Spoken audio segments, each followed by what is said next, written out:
Tuanze na hali inayoendelea Mashariki ya Kati. Jumuiya ya kimataifa bado inatafuta jibu la namna ya kushughulikia mzozo kati ya Israel na Iran, japo mashambulio yanaendelea kwa pande zote mbili. Israel imeshambulia majengo ya serikali ya mjini Iran, mji mkuu wa Iran Tehran hivi leo, baada ya Iran nayo kufanya msururu wa mashambulio ya makombora na droni dhidi ya Israel.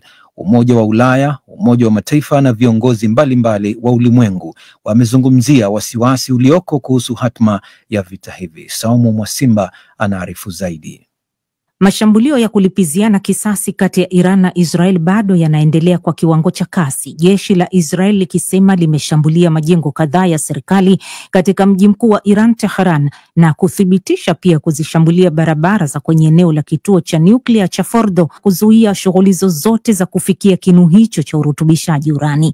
Iran imefiatua makombora chungu nzima na droni kuelekea miji ya Israel baada ya Marekani kuvishambulia vituo vyake vya nyuklia, kikiwemo hicho cha Fordo mwishoni mwa wiki, ambacho kimejengwa chini kwa chini ya milima. Wizara ya ulinzi ya Israeli inasema imeshambulia mpaka gereza hatari la Evin pamoja na makao makuu ya jeshi la walinzi wa kimapinduzi la Iran mjini Tehran. Ubalozi wa Marekani nchini Qatar umetoa tangazo la tahadhari, ukiwataka raia wake nchini humo watafute mahala salama pa kujihifadhi mpaka litakapotolewa tangazo jingine. Tangazo hilo limekuja huku hali ya wasiwasi ikiwa imeongezeka Mashariki ya Kati baada ya Marekani kuishambulia Iran usiku wa kuamkia jana Jumapili, Iran ikiapa kuchukua hatua. Kansela wa Ujerumani Friedrich Merz ameiunga mkono hatua ya Marekani na Israel, akisema haoni sababu ya kukosoa mashambulio yaliyofanywa na mataifa hayo washirika wa Ujerumani. Seit gut einer Woche ein offen ausgebrochener Krieg. Kwa zaidi ya wiki sasa, vita vya wazi vimekuwa vikiendelea katika Mashariki ya Kati. Nataka kuweka wazi kwenye hili: hakuna sababu kwetu na kwangu binafsi kukosoa kile ambacho kimeanzishwa na Israel wiki moja iliyopita, na wala hakuna sababu ya kukosoa kilichofanywa na Marekani mwishoni mwa juma. Ja, es ist nicht ohne Risiko. Ndiyo, hatari haikosekani, lakini kuacha mambo kama yalivyokuwa pia halikuwa chaguo. War auch keine Option.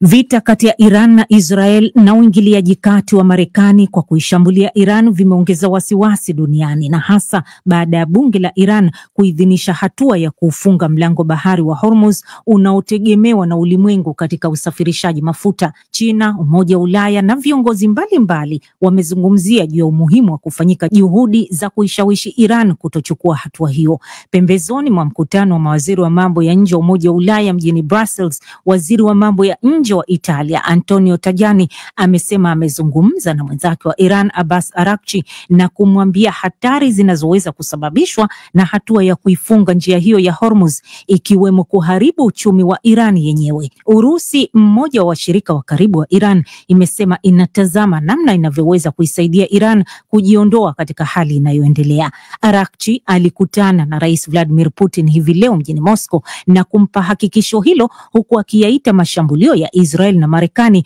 kuwa ya uchokozi usiokuwa na sababu. Rais Donald Trump, pamoja na kuishambulia Iran, amezungumzia pia uwezekano wa kuchochea mabadiliko ya kiutawala kwenye jamhuri hiyo ya Kiislamu, fikra ambazo zimeshaanza kupewa nguvu katika nchi za Magharibi. Kituo cha utangazaji cha Ufaransa RFI kimemhoji mshindi wa tuzo ya amani ya Nobel, raia wa Iran Shirin Ebadi, aliyekimbilia uhamishoni nchini Uingereza, ambaye amesema jamhuri ya Kiislamu ya Iran inakaribia kabisa kuporomoka, ingawa akasema mapinduzi ya utawala wa Iran yanaweza kufanywa na watu wenyewe wa Iran na sio nguvu za kutoka nje. Wakati huo huo, hofu inaongezeka kuhusu uharibifu na athari zinazoweza kutokea katika kituo cha nyuklia cha Fordo baada ya mashambulio ya Marekani, huku mashirika mbalimbali ya ndege duniani yakitangaza kufuta au kupunguza safari zao za Mashariki ya Kati.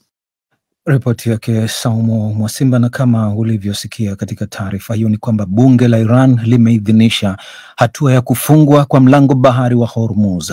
Haifahamiki hata hivyo kama Iran kweli inazo nguvu za kijeshi kutekeleza uamuzi huo uliopitishwa jana Jumapili, ama uamuzi huo utabaki tu kwenye karatasi, maana nguvu na mamlaka zitakazotumiwa kutekeleza uamuzi huo huenda zikashambuliwa kwa nguvu kubwa za kijeshi kati na Israel na Marekani.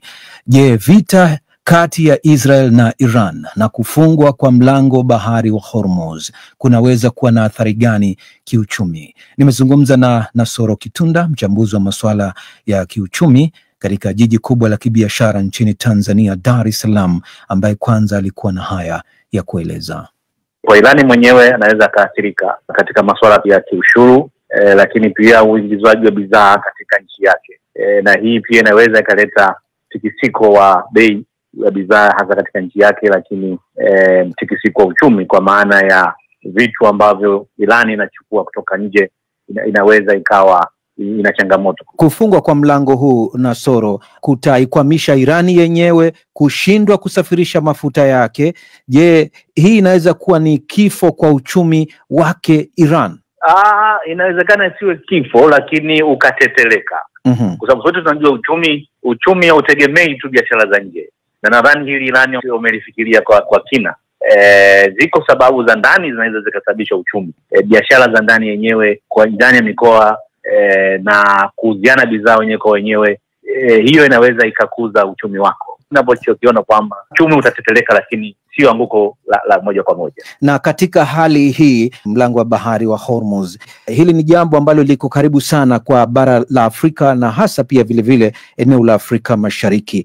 Waafrika wanaweza kuathirika vipi kutokana na mzozo huu baina ya Iran na Israel kiuchumi? Waafrika tunaathirika kiuchumi kwa sababu tumekuwa ni watu wa kuagiza sana mafuta na bidhaa nyingine. Tunazungumzia mbolea, viuatilifu, mashine mbalimbali, na hasa kupitia Mashariki ya Kati na pamoja kupitia bahari ya Hindi. Kwa kufungwa kwa Hormuz pia moja kwa moja inaathirika moja kwa moja hasa katika bidhaa hizo za mafuta, ambayo hii moja kwa moja inaweza ikaletea pia mfumuko wa bei wa mafuta na bidhaa nyingine. Hii pia inaweza pia ikatetelesha uchumi wa Afrika kwa maana ya hata misaada, kwa sababu nchi nyingi za Afrika nazo zinategemea zaidi misaada kutoka katika nchi washirika, ambazo nchi hizo zinaweza zikaelekeza misaada yake kwenye nchi hizo ambazo zimepigana kati ya Irani na Israeli, ambayo hii nayo inaweza ikaifisha misaada na mikopo ambayo bara la Afrika linachukua katika kujiendeleza katika uchumi wake. Katika maisha ya mtu mmoja mmoja wa Afrika, vipi unaona wewe kuhusu hali ya maisha